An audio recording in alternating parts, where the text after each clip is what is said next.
Welcome to my channel রানুর ঝিনুকঘর। আজ আমি আপনাদের দেখাবো ঢেঁড়স আলু দিয়ে একটা নিরামিষ পদের রান্নাটা একটু ঝাল ঝাল হয়। এই রান্নাটির জন্য যেগুলো খুব দরকার সেটা হচ্ছে, আমার এখানে আছে 500 গ্রাম মতো লম্বা লম্বা করে কাটা ঢেঁড়স, 4টে আলু লম্বা লম্বা করে কাটা, 2 চামচ পোস্ত, একটু কালো জিরে, আর আছে 4টে শুকনো লঙ্কা, দুটো ফোড়নে দেবো, দুটো আমি নারকোল আর পোস্তর সাথে একসাথে বাঁটবো, এটা আমি আপনাদের দেখাবো। আর লাগবে 2-3 চামচ টক দই। এবার আমি কড়াইতে তেল দিয়ে, এটা রান্নাটা পুরোটাই সর্ষের তেলে করবেন ভালোভাবে। প্রথমে তেল দিলাম, এবার এতে আমি আলুগুলো ভেজে নেব।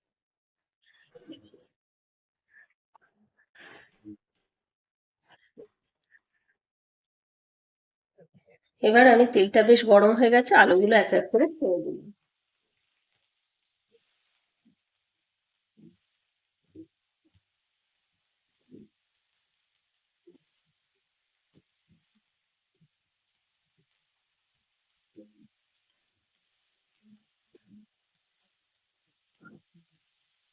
আলুটা এইভাবে বেশ ভাজা ভাজা হলে, লাল লাল হলে 5 মিনিট আমি ঢাকা দিয়ে ভাজতে দেবো, ভাজা হলে তুলে নেবো। এই আলুটা ভাজা হতে হতে আমি টক দইটা এখানে ফাটিয়ে নিলাম, এটা রেডি করে নিলাম। আর এখানে আমি পোস্ত আর পুরো নারকেলটা দিয়ে দিলাম একসাথে মিক্সিতে বেটে। আর এতে 2খানা শুকনো লঙ্কাও বাটবো। আলুগুলো 5-7 মিনিট পরে তুলে দেখলাম আলুগুলো বেশ সুন্দর ভাজা হয়ে গেছে। এরকম লাল লাল ভাজা হয়ে গেলে আলু কেটে যাচ্ছে, আমরা একটা পাত্রে তুলে রাখবো।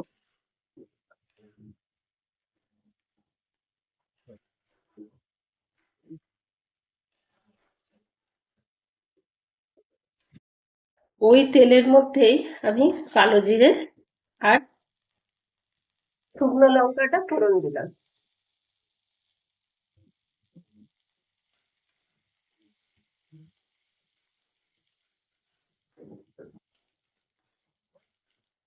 চাইলে আপনারা শুকনো লঙ্কার বদলে কাঁচা লঙ্কাও ব্যবহার করতে পারেন।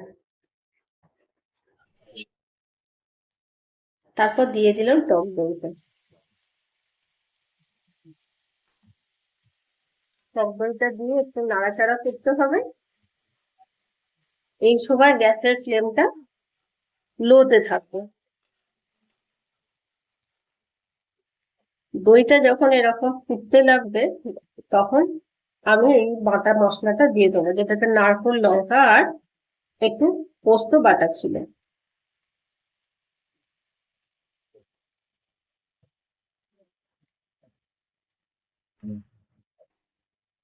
এটা দিয়ে এবার নাড়তে হবে।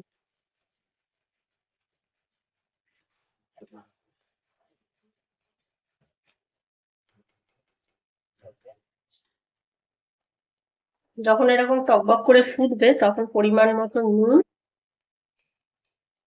সামান্য মিষ্টিও লাগবে কারণ টক দই দেওয়া হয়েছে এই রান্নাটায়,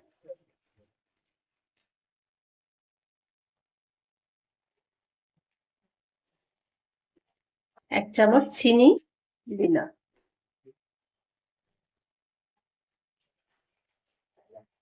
তারপরে 2-3 মিনিট এরকম নাড়ার পর আমি সমস্ত ঢেঁড়সগুলো এর মধ্যে দিয়ে দেবো।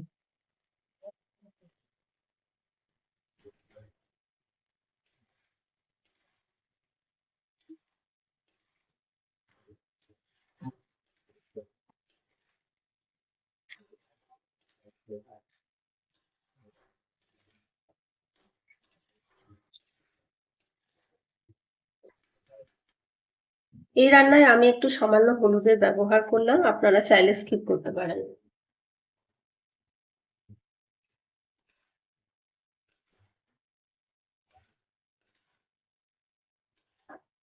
হলুদটা ভালো করে মিশে গেলে অল্প একটু জল দিয়ে 5-7 মিনিট ফুটতে দিতে হবে।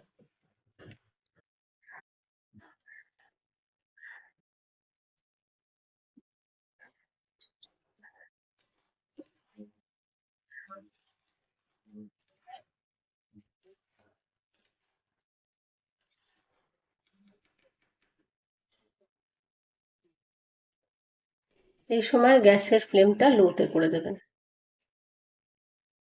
5 মিনিট পরে ঢাকনা খুলে দেখবো ঢেঁড়সটা মোটামুটি অনেকটা সেদ্ধ হয়ে গেছে। যখন ঢেঁড়সটা হাফ সেদ্ধ হয়ে যাবে তখন এর মধ্যে আলুগুলো, ভাজা আলুগুলো দিয়ে দেবো।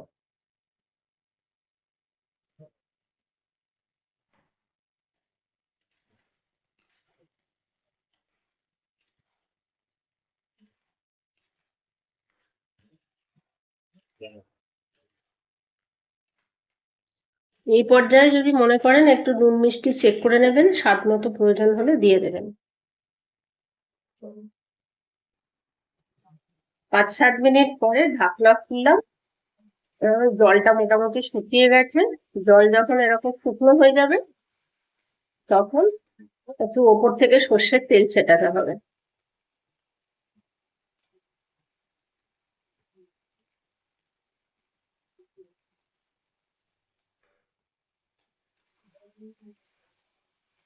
ভালো করে সর্ষের তেলটা চারিদিকে গ্রেট করে দেওয়া হলো।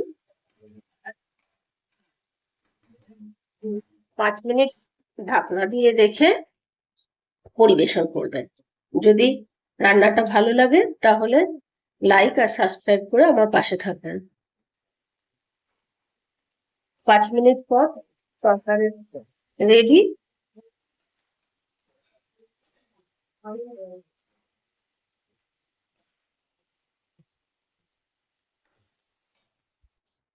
ঢেঁড়স আলুর তরকারি রেডি।